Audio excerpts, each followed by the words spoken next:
Hello students, how are you all? I hope you all are very great. So here in this lecture we are going to start reflection and refraction. देखिए class 10th का बहुत ही important chapter है जो हम आज start करने वाले हैं और आपने अगर इसके पीछे के चैप्टर्स अभी तक नहीं पढ़े हैं तो कोई इशू नहीं है, बट ये चैप्टर बिल्कुल फ्रेश चैप्टर है जो हम स्टार्ट करने वाले हैं और पीछे के चैप्टर्स के साथ इसका कोई भी कोरिलेशन नहीं है। तो इट मीन्स इस चैप्टर पे हमें ज़्यादा से ज़्यादा फोकस करना है because in terms of exam point of view और अगर आप क्लास 10th के बाद साइंस लेते हैं तो भी ये चैप्टर जो है आपका यूज़ होने वाला है। तो इसीलिए अगर आप इस चैप्टर पे अच्छी कमांड बनाएंगे तो आपके जो बेसिक्स, आपके जो फंडामेंटल्स हैं सिर्फ क्लास 10th के लिए काम नहीं करेंगे बल्कि आगे भी काम करेंगे। तो ये चैप्टर एक इंपॉर्टेंट चैप्टर होने वाला है, specially in terms of numericals, in terms of few concepts. तो इसीलिए इस चैप्टर पे आपको ज़्यादा से ज़्यादा ध्यान देना है। स्टूडेंट्स, एक और चीज़ आप लोगों को पता है, बिना हार्ड वर्क के कुछ नहीं मिलता है। अगर आप रियल में सक्सीड करना चाहते हैं then you have to do some hard work. Without hard work you can't achieve your goal. So that means आपको काम तो करना ही पड़ेगा, आपको मेहनत करनी पड़ेगी। अगर आप घर पे बैठ के नहीं पढ़ते हो, मैं ये नहीं कहता हूँ कि यार पूरे दिन पढ़, बट कम से कम आधा घंटा निकालो अपने लिए जिसके अंदर आप इन लेक्चर्स को देख सको और कुछ क्वेश्चंस कर सको। अगर आप इतना टाइम भी निकाले that's enough for your side. तो कुछ तो ट्राई करो रेदर देन आप कुछ भी ना करो। काफ़ी स्टूडेंट्स ऐसे होते हैं जो घर पे कुछ भी नहीं पढ़ते हैं लेकिन फाइनली उन्हें लगता है कि लाइक यार टाइम निकल चुका है, जब एग्जाम्स आने वाले हैं तो बेटर है यार कि पूरे साल भर नहीं भी पढ़ सकते तो धीरे धीरे धीरे आज आधा घंटा पढ़ो, कल 1 घंटा। सो दैट मीन्स अगर आप रेगुलरली कुछ टाइम निकालते हो अपने लिए तो ऑटोमेटिकली आपको फ्यूचर में उसका रिजल्ट दिखाई देगा। आपको लगेगा कि यार इतना डिफिकल्ट भी नहीं है जो मैं सोच रहा था रिगार्डिंग साइंस, क्योंकि ये बहुत ही सिंपल होने वाली है आपके लिए।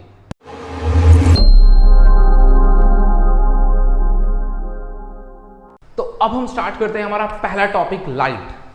तो जो हमारा ये चैप्टर है लाइट के ऊपर बेस है, तो अब हम पढ़ने वाले हैं लाइट होती क्या है। तो देखिए लाइट की अगर हम बात कर रहे हैं तो it is a form of radiant energy. ये क्या है? एक रेडिएंट एनर्जी का फॉर्म है and in the form of electromagnetic wave. और किस फॉर्म में मिलता है हमें? इलेक्ट्रोमैग्नेटिक वेव की फॉर्म में मिलता है। तो पहले इस टर्म को समझते हैं। देखिए अगर हम लाइट की बात कर रहे हैं, सपोज टू भी हमने एग्जांपल लिया सन का। अब सन से लाइट जो है वो अर्थ पे आ रही है, तो जब सन से लाइट अर्थ पे आती है तो उस सिचुएशन पे क्या आ रही है? एक एनर्जी आ रही है। सन से जब लाइट अर्थ तक आ रही है तो एनर्जी आ रही है। कैसी फॉर्म में आ रही है? वेव्स की फॉर्म में आ रही है और इन वेव्स को हम बोलते हैं electromagnetic wave. These waves are called electromagnetic waves. That means it consist of both electric field component as well as magnetic field component. इनके पास दोनों कंपोनेंट प्रेजेंट होते हैं, ठीक है। इलेक्ट्रिक भी होता है और मैग्नेटिक कंपोनेंट भी होता है इसके पास। अब जब ये सन से आएगी अर्थ तक तो उस सिचुएशन पे ये कैसे आ रही है? रेडिएशन के थ्रू आ रही है, रेडिएट करके आ रही है। क्लियर? ये किसके थ्रू आ रही है? रेडिएशन के थ्रू आ रही है। तो इसी से हमारी डेफिनेशन बनी, it is a form of radiant energy. Energy तो है लेकिन कैसी? रेडिएंट एनर्जी है in the form of electromagnetic wave. और किस फॉर्म में रहती है? इलेक्ट्रोमैग्नेटिक वेव्स की फॉर्म में रहती है। ओके, अब पढ़ते हैं कुछ और important point regarding the light. देखिए अगर आप किसी रूम में और उस रूम पे लाइट को बंद कर देते हैं तो सडनली क्या आता है? डार्कनेस। तो इट मीन्स आपको देखने को कुछ नहीं मिलेगा बिकॉज आप देख किसकी प्रेजेंस में पाते हो? लाइट की प्रेजेंस में। तो इट मीन्स जो हमारा विजन होता है वो पूरी तरीके से डिपेंड करता है लाइट के ऊपर कहीं ना कहीं। तो हमारा ये जो सेकंड पॉइंट आता है वो इसी तरीके से है, it produce sensation of vision. तो किसी भी चीज को देखने के लिए आपको लाइट की जरूरत पड़ती है। Now the next one is, देखिए आप पानी में हो, हवा में हो या फिर जमीन पे, लाइट जो होती है वो किसी भी मीडियम पे ट्रेवल कर जाती है और उसको किसी मीडियम की जरूरत भी नहीं पड़ती है। इसका मतलब यहाँ पे अगर एयर नहीं है, सपोज टू भी इस सिचुएशन पे तो यहाँ एयर है और मैं कुछ बोल रहा हूँ और आप लोगों को सुनाई दे रहा है, लेकिन अगर यहाँ पे एयर नहीं होगी तो मैं कुछ भी बोलूंगा मेरी बातें आप तक नहीं पहुंच सकती बिकॉज जो साउंड होता है उसको बोलने के लिए इसमें से भी वेव्स निकल रही हैं, लेकिन इसको प्रोपोगेट करने के लिए किसी न किसी मीडियम की जरूरत पड़ती है। लेकिन लाइट को किसी मीडियम की जरूरत नहीं पड़ती है, ये इंडिपेंडेंट होती है मीडियम पे। तो इसका मतलब ये वैक्यूम में भी जो होगी इजिली मूव कर जाएगी, प्रोपोगेट कर जाएगी। तो जो हमारा नेक्स्ट पॉइंट होता है वो यही है कुछ, light does not require any medium to travel.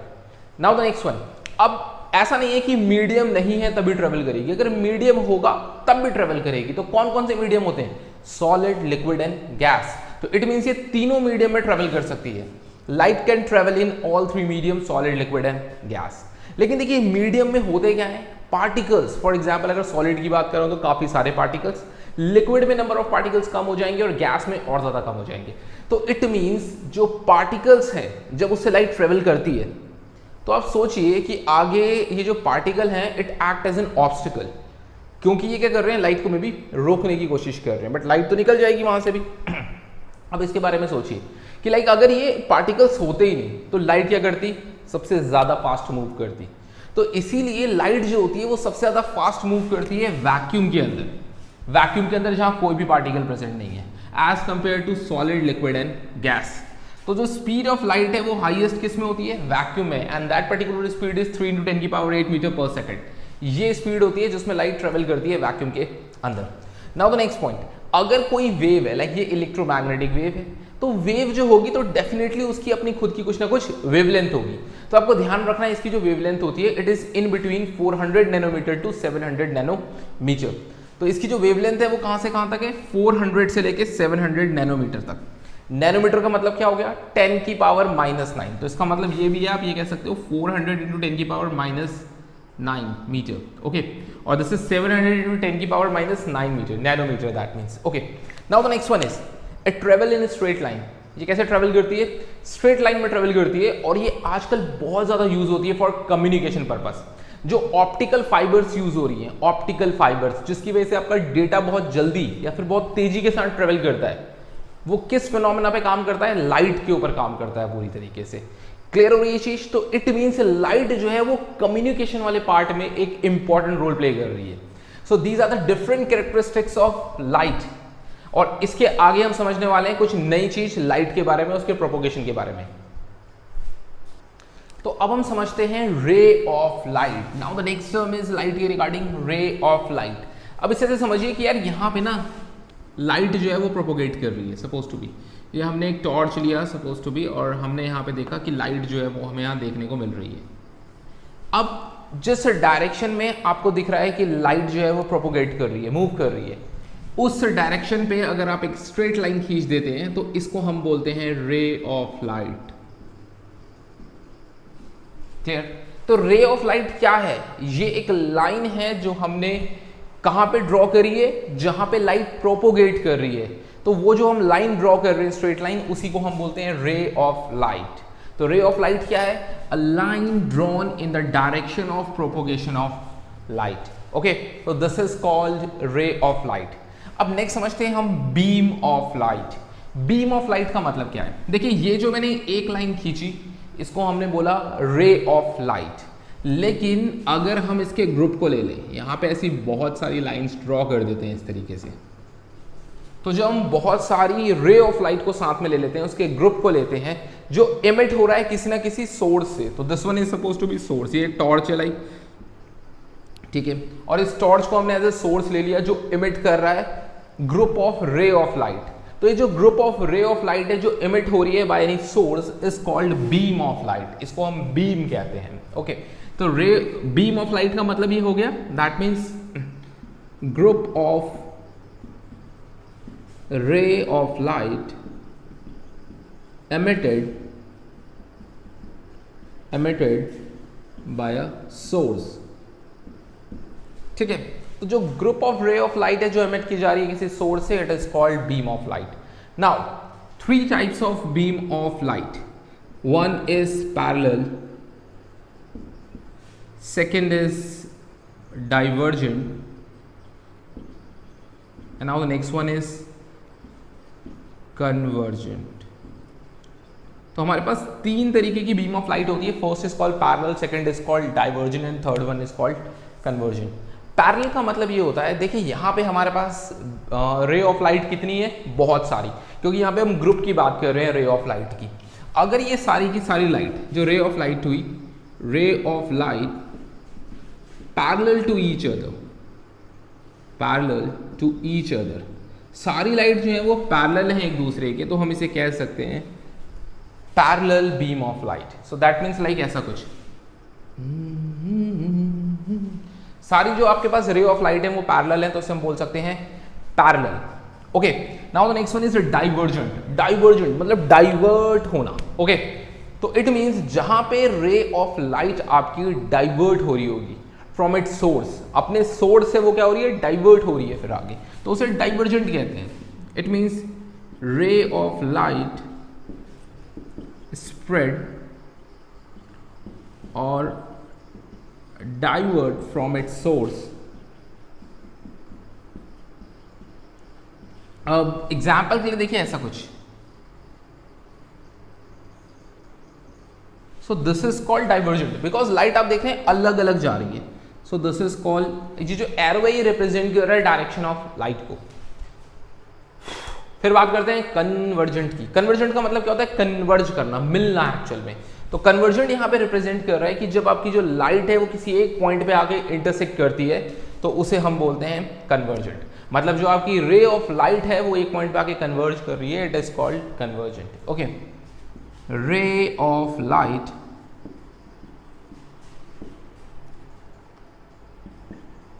lights intersect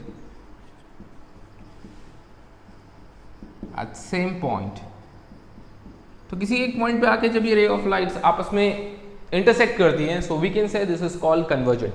so that means like कुछ ऐसा। तो हम यहाँ पे देख रहे हैं कि इस पॉइंट पे आके क्या हो रही है, ये जो रे ऑफ लाइट है वो आपस में आके इस पॉइंट पे आके इंटरसेक्ट कर रही है, so we can consider as an convergent. So these are called beam of light, parallel, divergent and convergent. तो अभी तक हम कवर कर चुके हैं लाइट और अब हम स्टार्ट करने जा रहे हैं रिफ्लेक्शन ऑफ लाइट। तो अब हम समझेंगे रिफ्लेक्शन ऑफ लाइट के फिनोमेना को। देखिए, रिफ्लेक्शन ऑफ लाइट के अंदर कुछ ऐसा फिनोमेना हमें देखने को मिलता है, लाइक समझते हैं पहले। ये हमें एक सरफेस दिया है, ये हमें एक सरफेस दिया है और यहाँ पे आके एक लाइट स्ट्राइक करती है। ये हमारे पास एक मीडियम है, ये हमारे पास एक मीडियम है और लाइट यहाँ पे स्ट्राइक करने के बाद वापस इसी मीडियम में चले जाती है जब वो इस सरफेस पे स्ट्राइक करती है। तो आप समझिए यार, जो आपकी लाइट थी वो उसी मीडियम पे आके क्या हो गई है, वापस रिटर्न हो चुकी है। और ये एबिलिटी किस पे डिपेंड करती है, इस सरफेस के ऊपर डिपेंड करती है जिस पे लाइट आके स्ट्राइक कर रही है कि क्या वो उसे वापस उसी मीडियम पे भेज पाएगा या नहीं। अगर ऐसा फिनोमेना आपको देखने को मिलता है तो this is called reflection of light. एक छोटे से एग्जांपल से समझते हैं। सपोज टू बी लाइक, आप ये समझिए ये बोर्ड है और इस बोर्ड के सामने यहाँ पे एक टीवी लगा हुआ है। ओके, तो लाइक योर एलसीडी, तो हमने यहाँ पे एक एलसीडी यूज कर रहे हैं और इसके साथ हम रिमोट कंट्रोल का यूज कर रहे हैं, ठीक है ना, जो इस टीवी के लिए हम यूज कर रहे हैं। अब इस सिचुएशन के अंदर जब मैं रिमोट कंट्रोल का यूज करूंगा तो जरूरी नहीं है कि मुझे टीवी के सामने जो है वो रिमोट कंट्रोल को रखना पड़े। ऐसा भी हम कर सकते हैं, कंडीशन है, मतलब ऐसी पावर होनी जरूरी है जो होती है जनरली, ठीक है। अगर आपके सेल ठीक है तो उस सिचुएशन पे, अगर आपके सेल सही हैं उस रिमोट कंट्रोल के, तो यार ऑटोमेटिकली वो काम करेगा इस तरीके से। क्या करना है आपको, आप इसको ना इस डायरेक्शन पे करिए। लाइक अगर आप रिमोट कंट्रोल को बोर्ड के डायरेक्शन पे करते हैं, देखिए क्या होगा, स्ट्राइक करेगी यहाँ पे, ये जो लाइट यहाँ से निकलेंगी, these are called infrared rays, और ये इसके बाद क्या करेंगी, रिफ्लेक्ट करेंगी इस डायरेक्शन पे। तो इट मीन्स यहाँ पे अगर आपका एलसीडी लगा हुआ है तो ऑटोमेटिकली लाइट वहां तक पहुंच जाएगी और अपना काम करना शुरू कर देगी। आई होप सो क्लियर हो रहा होगा। इस फिनोमेना को हम बोल सकते हैं reflection of light. This is called reflection of light. तो इसको थोड़ा डिफाइन करते हैं, reflection of light. When a light strike on the surface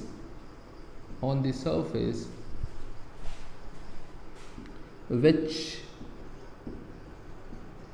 has ability to return it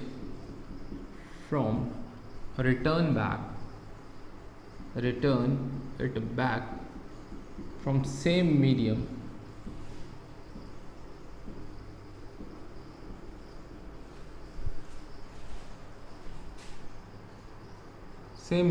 is called reflection of light,